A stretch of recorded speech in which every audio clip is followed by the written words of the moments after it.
2:11 the metallic spoon hitting my kitchen floor. I stood frozen while she smiled like she'd already won. 1 minute later, the handcuffs clicked shut. How did I flip the game? She thought I'd scream and cry. Instead, I hit record. Everything from that moment was legal, legitimate, and there was no escape. Ever heard, never provoke a quiet wife. That night, my silence was the trap. When the doorbell rang in the dead of night, I had a restraining order, 3 hidden cameras, and a bait box the police would love. All that remained was waiting for the sound of handcuffs. My name is Madeline Brooks, though everyone calls me Maddie. I'm 34, a compliance analyst at Halcyon Municipal Credit Union in Lockridge, Illinois, the kind of person who color codes spreadsheets and never leaves dishes in the sink, which is why at 2:11 a.m. on that Tuesday night, the sound of metal against ceramic tile sent ice through my veins. I'd been lying awake, watching shadows from the streetlight paint patterns on our bedroom ceiling. Ethan's side of the bed was empty another late shift at North Star Utilities, or so he'd texted, but his phone had gone dark an hour ago. Battery died. The last message read, simple, believable. Except Ethan always kept a charger in his truck. The sound came again. Not quite a crash. More like someone setting something down too carefully and failing. I slipped out of bed, bare feet silent on the hardwood. The house felt different, violated in a way I couldn't articulate. That faint scent of bergamot cutting through our usual lavender plugins. My kitchen always smelled like lemon verbena from the dish soap. This was wrong. Downstairs. Moonlight illuminated the kitchen island. There it sat Ethan's old University of Michigan mug, the one with the chip on the handle, the one he'd left at his ex-girlfriend's apartment 3 years ago when they'd broken up. The one Sloan Mercer had supposedly thrown away. My fingers found my phone, thumb hovering over Ethan's number. Still off. The mug sat there like an accusation. Coffee ring stains I didn't recognize darkening its rim. Someone had been drinking from it recently. Someone had placed it precisely in the center of our island, aligned with the pendant lights above. A notification buzzed. Unknown number. If he's not home, maybe check the old places. The bergamot scent grew stronger near the back door. I noticed it then. The thin layer of dust on the doorframe had been disturbed, not broken, not forced. Someone had used a key, or worse, our code. I lifted the trash lid with trembling fingers. There, nestled between yesterday's coffee grounds and junk mail, lay a manila envelope. No postmark. Inside, a single photo, a screenshot of location data. Ethan's phone, pinging from an address I recognized. Sloan's new condo across town. Timestamp 1:58 a.m. 13 minutes before someone had entered my home. The mug seemed to watch me, its familiar university logo now sinister in the blue-white moon glow. Someone had been in my kitchen, someone who knew about the mug, who had access to it, who wanted me to know they'd been here. The bergamot lingered Sloan's signature scent. Tom Ford Neroli Portofino. She'd worn it the one time we'd met, at Ethan's company picnic. "So you're the upgrade," she'd said, eyes scanning me like a document with errors to flag. I photographed everything: the mug, the envelope, the dust patterns. My compliance training kicked in. Document, verify, report. But this wasn't about regulatory violations. This was about someone announcing they could enter my home at will. The kitchen felt colder, though the thermostat read 72. I pulled the security app up on my phone, scrolling through our smart locks history. There it was, door unlocked via keypad. 2:01 a.m., the old code. The one we'd meant to change, the one only 3 people knew. Ethan, me, and the woman who'd just declared war by leaving her calling card in my kitchen. The smart lock's data didn't lie. Someone had punched in our old code at 2:01 a.m., walked through my back door, and staged this little performance. By 6:30, when Ethan finally returned home looking exhausted but not guilty, I had everything laid out on the dining table like evidence in a case file. What's all this? He rubbed his eyes, construction dust still clinging to his work boots. Your old mug. I kept my voice steady, professional. The one from Sloane's place. His face went pale. That's impossible. She threw it. Away, apparently not. I slid the lock history across the table. Someone used our old code last night, the one we never changed after you moved in. Maddie, I swear I never gave her, I know. And I did. Ethan was many things distracted, occasionally thoughtless about anniversaries, but he wasn't a liar. She must have watched you enter it before. Or guessed. It's your birthday backwards. Not exactly Fort Knox. I called Marcus Bell at 8 sharp. He'd handled my cousin's divorce and came highly recommended for situations involving what he delicately called interpersonal complications. His office smelled like old leather and strong coffee, the kind of place where difficult truths got sorted into legal strategies. Unauthorized entry, even with a code, constitutes breaking and entering if the person knows they're not welcome. Marcus explained, fingers steepled. The mug placement, the photo that's harassment. We can file for a temporary restraining order today. Will it stick? She didn't technically break anything. She entered your home without permission after your husband ended their relationship years ago. The photo proves stalking behavior. The anonymous message shows intent to cause distress.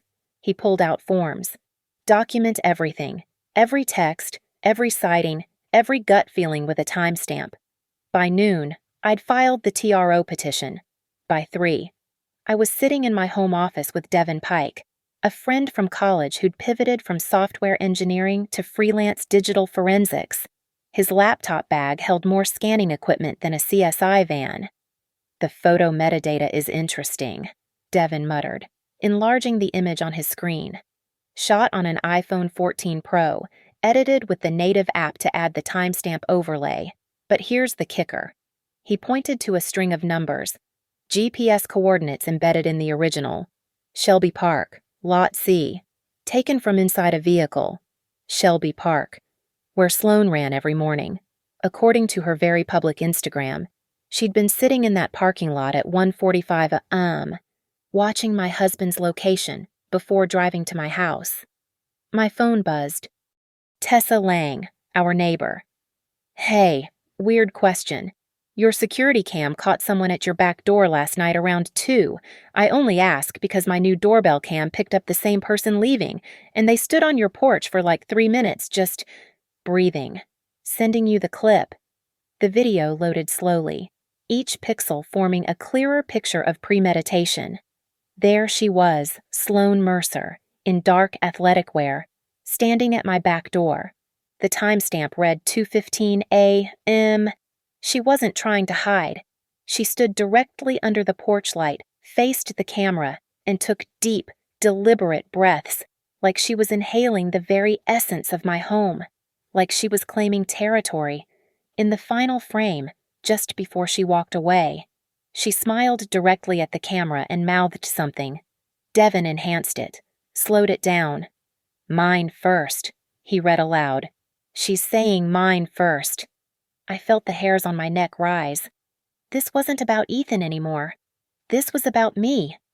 About showing me she could walk into my life whenever she wanted. We need more cameras, I said quietly. And I need to understand who we're really dealing with. Devin nodded, already pulling up supplier websites. I'll handle the technical side, but Maddie, someone this bold doesn't stop at leaving mugs.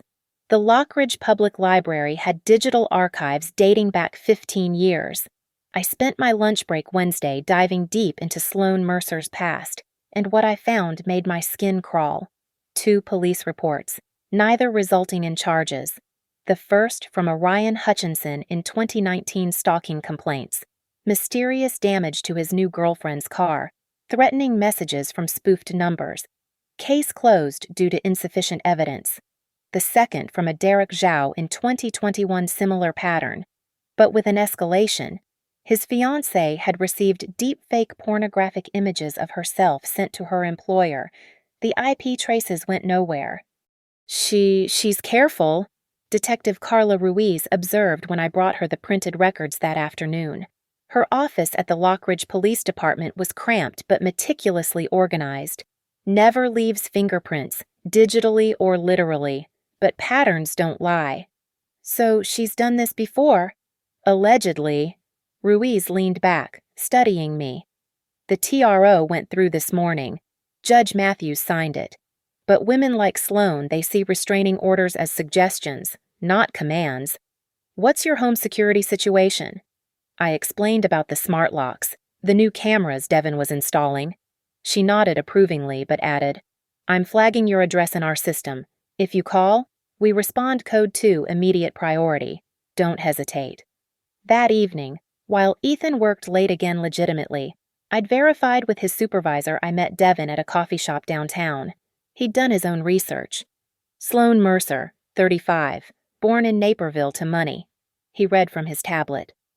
Trust fund kicked in at 25. Officially, she's an image consultant for executives. Unofficially, she's had 7 relationships in 10 years, all ending badly. She targets successful men in relationships, positions herself as the sophisticated alternative. But Ethan dated her before me. Right, which breaks her pattern. Maybe that's why she's escalating. You're not supposed to exist in her narrative. She left Ethan in her mind. He was supposed to pine forever. I pulled up her LinkedIn. 500 connections, all strategically chosen. Recommendations from CEOs, startup founders, men with wives and families who praised her professional insights and transformative consulting. The subtext was clear. She collected powerful men like trophies, wielding just enough influence to stay dangerous but never enough to satisfy whatever drove her. Look at this. Devin switched screens. She bid on the house 3 doors down from you 6 months ago. Lost to another buyer. But still, my coffee turned cold. She's been planning this. Or waiting for an opportunity. He showed me another document. She joined Ethan's gym 2 months ago. The expensive one near North Star Utilities. Timed her workouts for his lunch hour. The pieces clicked together. Ethan had mentioned running into her, how awkward it was. He'd started working through lunch after that, eating sandwiches at his desk. I'd thought he was being considerate.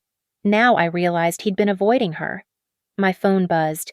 A text from an unknown number different from last night. A photo of my car in the credit union parking lot, taken today. The angle suggested it was shot from the office building across the street. No message, just the image. A reminder that she was watching. She's escalating quickly, Devin observed. Usually, stalkers build up over months. She's compressed the timeline. Why? He hesitated. When's Ethan's performance review? Next month.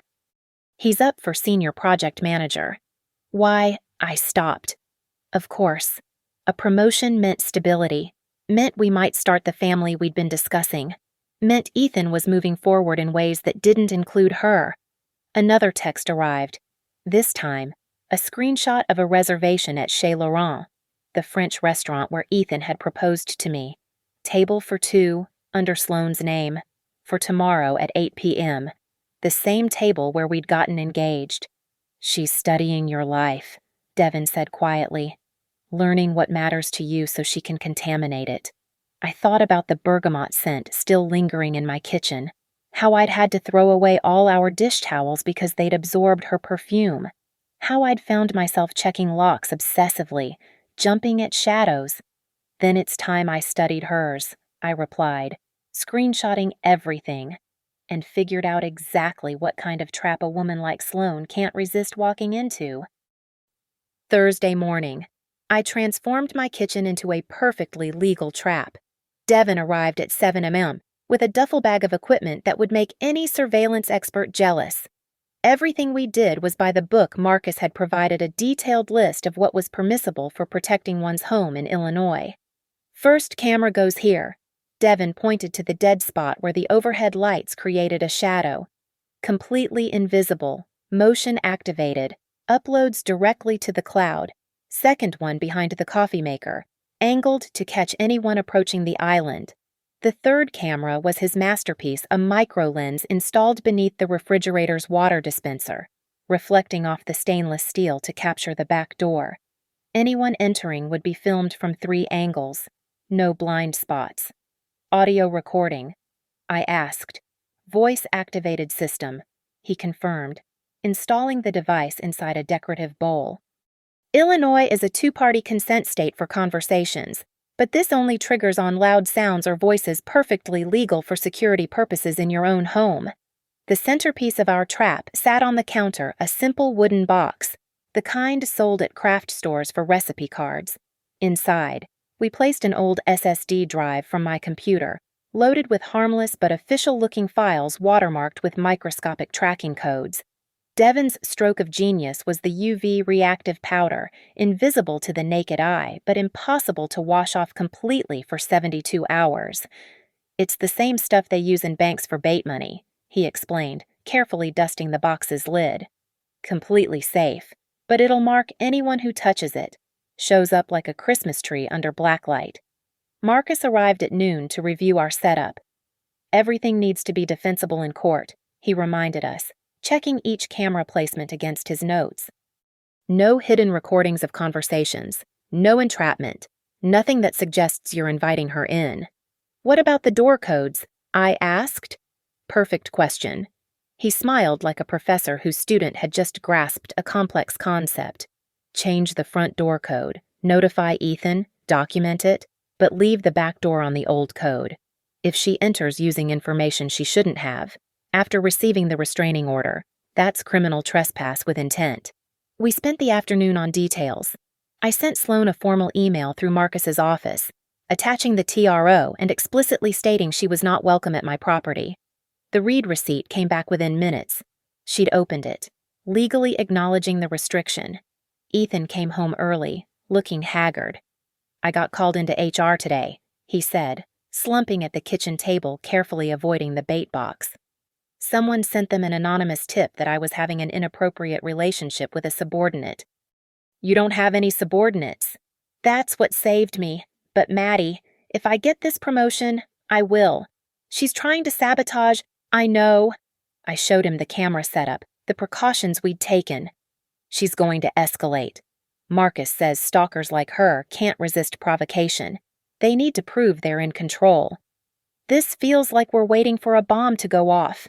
I thought about the reservation at Chez Laurent, the photo of my car, the way she'd stood on our porch, breathing in the night air like she owned it.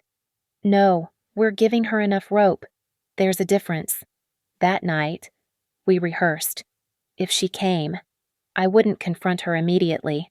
I'd let her incriminate herself, touch the box, say something damaging. Devon had given me a direct line to upload footage instantly to his secure server, admissible in court. What if she doesn't take the bait? Ethan asked. I pulled up Sloane's Instagram. Her latest post showed a fitness selfie, but in the background, barely visible, was a North Star Utilities parking pass, the visitor one from Ethan's truck that had gone missing weeks ago. She's not subtle about her trophies, I observed. She needs souvenirs, proof of her victories, a box marked confidential, E. Brooks, sitting on our counter. She won't be able to resist. My phone chimed. Unknown number. New message. Dinner reservation still stands. Just in case you change your mind about sharing. I didn't reply. Instead, I forwarded it to Detective Ruiz with a simple note. She's going to move tomorrow night. Devon had installed one final piece of equipment, a small LED that would pulse green on my phone when any camera detected motion. As I lay in bed, watching that steady darkness, I wondered if I'd become the trap itself, waiting, watching, inviting the predator to reveal herself. The old door code remained unchanged, Ethan's birthday, backwards. 6 digits that might as well have been an invitation decorated with yellow police tape. Friday evening arrived with the weight of a held breath. Ethan played his part perfectly, sending Sloan a final message through his lawyer at 4 p.m. All contact must cease immediately. The restraining order is in effect. Any further communication or approach will result in criminal charges. Direct, legal, and guaranteed to infuriate someone who believed rules were for other people. At 6:30, I posted an Instagram story, a suitcase by the door. Caption, weekend getaway. Sometimes you just need to escape. The geotag showed Chicago O'Hare Airport. In reality, the photo was staged in our bedroom. Ethan and I would be having dinner at Tessa's house next door, phones on silent, watching the camera feeds on Devon's laptop.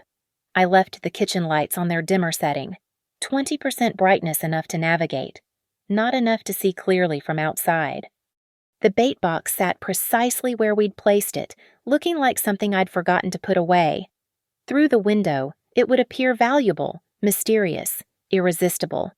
"You sure about this?" Tessa asked, pouring wine I wouldn't drink. I needed to stay sharp. "She thinks we're gone. She has the code. She's received legal notice to stay away." I watched the feed on Devon's screen, the empty kitchen bathed in that dim amber glow.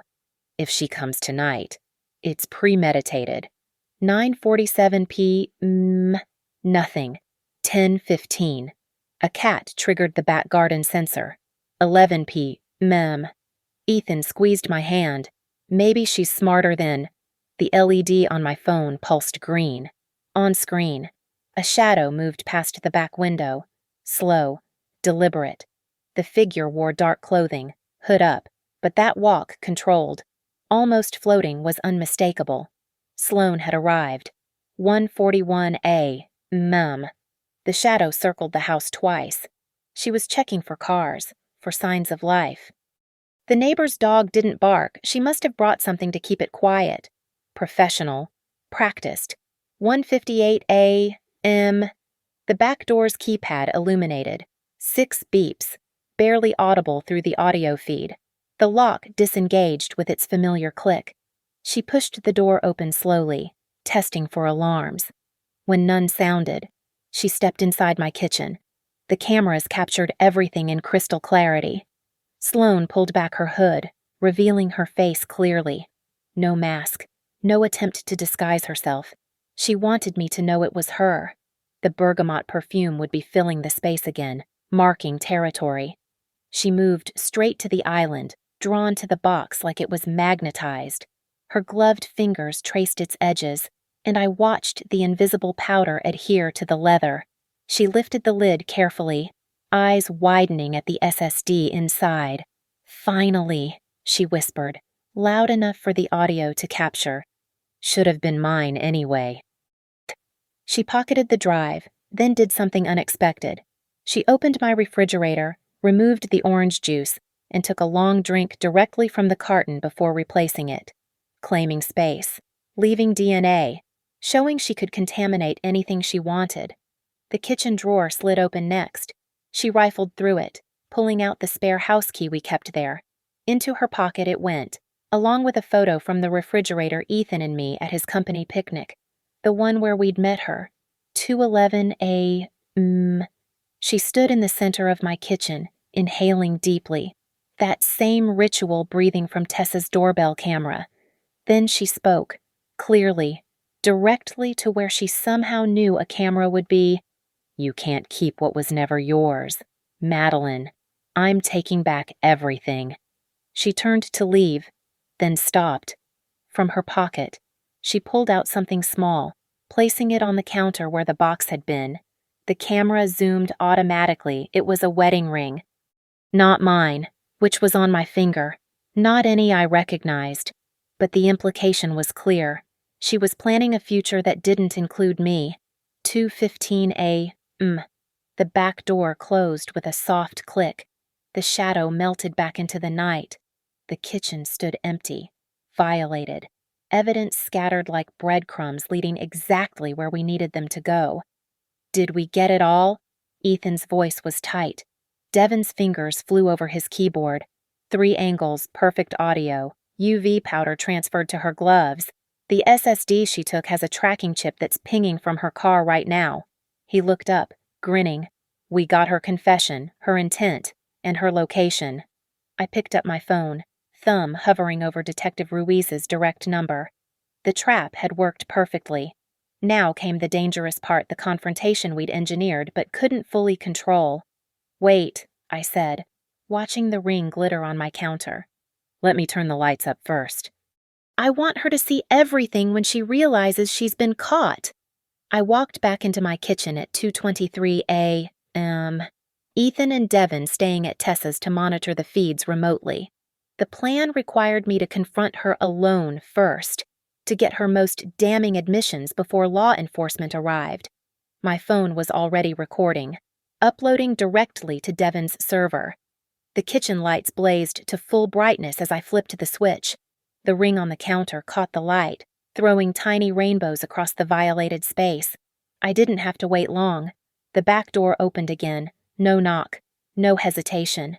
Sloane stood in my doorway, still in her dark clothes, but now with an expression of amused superiority. "Forgot something?" I asked, keeping my voice steady. She stepped inside, closing the door behind her. "You came back early. Chicago not exciting enough." "I never left." I gestured to the corner where the camera was hidden. "But you already knew that, didn't you? You've been watching." Her smile widened. "Ethan always said you were clever. Too clever. Men don't actually like that, you know. You're violating a restraining order. You received it yesterday at 3:17 p.m. Your lawyer confirmed receipt. Pieces of paper don't mean anything between family." She moved closer to the island, her gloved fingers tracing its edge. The UV powder from earlier was still there, invisible but damning. "And that's what we are. Aren't we Ethan's past, present, and future, all tangled up? You broke into my home. That's criminal trespass." "Broke in." She laughed, the sound like breaking glass. "I used the code Ethan gave me, our anniversary, his birthday backwards. He never changed it because deep down, he wanted me to have access." "He never gave you that code." "Didn't have to. I watched him enter it dozens of times. Men are so predictable." She picked up the ring from the counter, sliding it onto her finger. "This was my grandmother's. I was going to give it to Ethan when we got engaged, but he was too weak then, needed to grow up first. You were just practice." "Is that why you sent those photos? The GPS screenshots?" "I wanted you to know he still thinks about me. Every time he passes my neighborhood, he slows down. Every Tuesday, he drives by my gym." She moved closer, and I could smell the bergamot, overwhelming and suffocating. "He's been working late because he can't stand coming home to you, knowing what he really wants." "You took something from that box. What was it?" Her eyes flickered with triumph. "Evidence. Files that prove Ethan's been in contact with me. Emails, texts, things that would destroy his precious promotion if HR saw them. Those files are fake. Sloane. The SSD has a tracking chip. The box was covered in UV powder that's now all over your gloves." I pulled out the blacklight Devin had given me, clicking it on. Her gloves lit up like neon signs. "Everything you touched is marked." The smile finally faltered. "You set me up." "No, I gave you choices. You chose to violate a legal order. You chose to enter my home using a code you obtained illegally. You chose to steal property and confess to extortion." I held up my phone, showing the recording icon. "And it's all documented. That's illegal. You can't record in my own home for security purposes." After someone breaks in, I moved toward the door, blocking her exit. "I can do whatever I need to protect myself." She lunged then, trying to grab my phone. I stepped back, letting her momentum carry her forward. The small fire extinguisher I'd placed by the door was in my hand before she recovered, not to hit her to spray the floor with foam. She tried to run, her feet sliding on the slick surface. She went down hard, the SSD flying from her pocket, skittering across the tiles. "You crazy bitch!" she screamed, trying to stand. "Cameras are still rolling," I said calmly, standing clear of the foam. "Detective Ruiz is already on her way. That direct line she gave me, I pressed it the moment you walked in." Sirens wailed in the distance, growing louder. Sloane's face cycled through rage, disbelief, and finally, cold calculation. "Ethan will never testify against me," she hissed.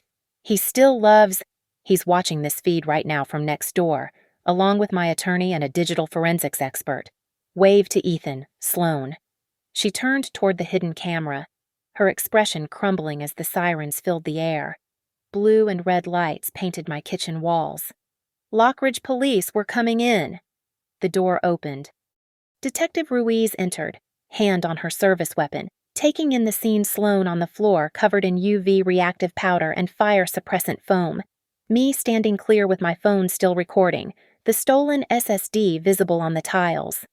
She admitted to everything, I said simply. It's all on video. Detective Ruiz's flashlight beam cut through the kitchen as 2 more officers entered behind her. Nobody move until we secure the scene. She pulled on latex gloves, her movements practiced and efficient. Ms. Mercer, remain where you are. This is entrapment. Sloan struggled to stand on the foam-slicked floor. She attacked me with that extinguisher. After you entered illegally, I stated clearly, holding my phone steady. I'm still recording. Detective. She confessed to stalking, theft, and extortion. Ruiz nodded to Officer Martinez, who pulled out a UV flashlight. The moment it clicked on, Sloane's gloves blazed purple-white, the powder coating them like phosphorescent paint. More traces glowed on her jacket, her shoes, even her hair where she'd pushed it back. That's bait money powder, Ruiz observed. Ms. Brooks, did you mark property for identification? The wooden box she took the SSD from. My attorney Marcus Bell advised it was legal for property protection. I gestured to the corner. 3 cameras captured everything. The feeds are uploaded to a secure server. She's lying about the emails. Sloane's voice pitched higher. Ethan's been contacting me for weeks. Check his phone. The front door opened. Ethan entered with Devin and Marcus, all 3 maintaining careful distance from the scene. Devin held his laptop, screen facing Ruiz. Detective, I have the complete footage from 3 angles, time-stamped and verified. Ms. Mercer entered at 1:58 a.m., using a door code she obtained without permission. She stated on camera that she stole property and intended to use it for extortion. Ruiz watched the key moments Sloan drinking from our orange juice, taking the SSD, her clear statement about taking back everything. Her expression hardened with each confession. Ms. Mercer, I need you to stand slowly and place your hands behind your back. You don't understand. She stole him from me. Check my phone, I have proof we've been talking. Marcus stepped forward. Detective, any messages Ms. Mercer claims to have would be fabricated. Mr. Brooks ceased all contact 3 years ago. We have phone records to prove it. Sloane's face contorted. The SSD has evidence. The SSD contains dummy files with forensic watermarks. Devin interrupted. Created specifically to identify theft. It also has an embedded GPS tracker, which shows you drove directly to your residence at 47 Maple Street after leaving here the first time. You planned this whole thing? Sloane's voice dropped to a whisper, eyes locked on mine. You wanted me to come here. I wanted you to leave us alone, I replied. You received a legal restraining order. You chose to violate it. Every decision tonight was yours. Ruiz pulled out her handcuffs. Sloan Mercer, you're under arrest for criminal trespass, violation of a restraining order, and theft. You have the right to remain silent. Ask her about the others, Sloan shouted. Ryan Hutchinson, Derek Zhao. Ask her if she knows what I did to their girlfriends. The kitchen went quiet except for the distant hum of the refrigerator. Ruiz paused in her Miranda reading. Are you confessing to additional crimes? Ms. Mercer. Sloane's mouth opened, then closed. The weight of what she'd just said in front of witnesses and cameras seemed to hit her. I want a lawyer. Finish reading her rights. Marcus advised quietly. That sounded like admission to the previous stalking incidents. Ruiz continued the Miranda warning while Martinez helped Sloan to her feet. The UV powder left glowing footprints where she stepped. Every movement was evidence. Every trace another nail in the legal coffin we'd constructed. Ms. Brooks. Ruiz addressed me formally. We'll need you to come to the station tomorrow to provide a full statement. Bring all footage and documentation. Everything's already copied to these drives. Devin handed over a sealed evidence bag with USB drives inside. Chain of custody preserved, hash values verified. I've prepared a technical report on the tracking mechanisms. Sloane stood between the two officers, foam still clinging to her dark clothes, powder glowing under the UV light. She looked smaller somehow, deflated. The sophisticated image consultant reduced to a common criminal in handcuffs. "One question, Detective," she said suddenly. "How did she know I'd come tonight?" Ruiz glanced at me, eyebrow raised. I met Sloane's gaze directly. "You took a photo of my car yesterday at 2:37 p.m. from the Pinnacle Building's 3rd floor. You made a reservation at the restaurant where my husband proposed. You sent 17 texts from burner phones." I stepped closer, just out of reach. "You've been escalating for 72 hours. Tonight wasn't a question of if only when." The handcuffs clicked shut with a definitive metallic snap. The blue and red lights painted my kitchen in alternating waves as they led Sloane toward the patrol car. She turned back once, mascara streaking down her cheeks, mouth opening as if to speak. But whatever final manipulation she'd planned died on her lips when she saw Ethan standing beside me, his hand finding mine.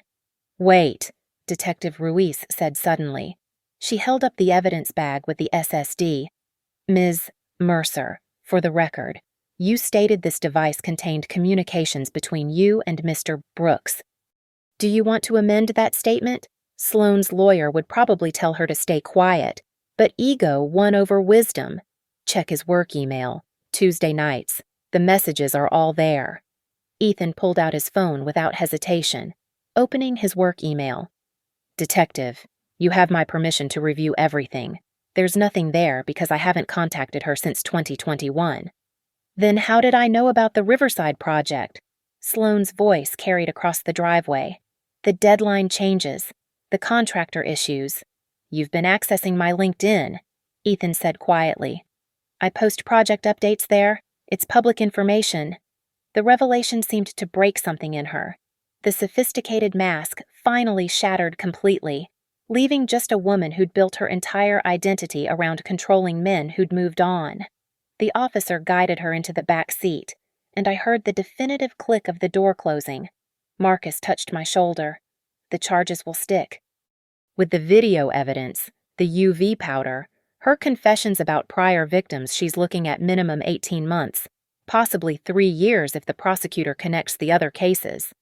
"What about a civil suit?" Ethan asked. "The damage she's caused? One step at a time," Marcus advised. "Criminal first, then we discuss civil options." Devin was still documenting everything, his camera capturing the patrol car pulling away. Through the rear window, Sloane stared back at us, her mouth moving in words we couldn't hear, words that didn't matter anymore. Tessa emerged from her house, wrapping me in a hug that smelled like coffee and safety. "You did it, honey. You actually did it." The fire suppressant foam was already dissipating on my kitchen floor, leaving only damp streaks. The UV powder would need professional cleaning, but that was tomorrow's problem. Tonight, we'd won using nothing but patience, preparation, and the law. "Ms. Brooks," Detective Ruiz approached one last time. "That was one of the cleanest citizens' arrests I've seen. Legal, documented, no excessive force. You should be proud." "I just wanted my home back," I said simply. She nodded, understanding. "Your statement tomorrow, 10 a.m. Bring your lawyer," with what she admitted tonight about the previous victims. This won't be her only charge. As the last patrol car disappeared into the night, Ethan and I stood in our driveway. 3:14 a.m. on the kitchen clock when we finally went inside. The ring Sloane had left her grandmother's sat in an evidence bag on the counter, another piece of her fantasy that would never become reality.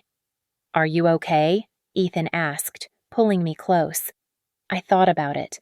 The violation of having her in our space, the weeks of looking over my shoulder, the satisfaction of watching her realize she'd walked into a trap built entirely from her own choices. "I will be," I answered honestly. We spent the next hour reviewing Devin's footage, marking timestamps for the prosecutor. Each confession, each admission, each moment that proved premeditation. Sloane had entered my kitchen with a smile, thinking she'd already won. She left in handcuffs, her own words the evidence that would convict her. The next morning's news would run a small piece: local woman arrested for stalking and violating restraining order. They wouldn't capture the full story, the patience it took to document everything, the fear of waiting in the dark, the strange satisfaction of watching someone trap themselves with their own obsession. But I knew. Ethan knew. And somewhere in a holding cell, Sloane Mercer knew too. She'd thought silence meant weakness. That night, my silence had been the trap. The kitchen still smelled faintly of bergamot and foam, but underneath was something stronger, the scent of home, reclaimed and defended. The sun was rising by the time we finally got to bed, painting the walls gold instead of blue. No more looking over my shoulder. No more strange messages in the night. No more ghosts from the past claiming futures they'd never have. That night, she'd brought her smile of victory. When she left, all that remained was the sound of handcuffs clicking shut. Thank you for listening to my story. I'd love to know where you're listening from. Drop a comment below and let's connect. If this story resonated with you, please subscribe to the channel and share your thoughts about standing up to those who try to violate our peace. Have you ever had to defend your boundaries? Let me know in the comments.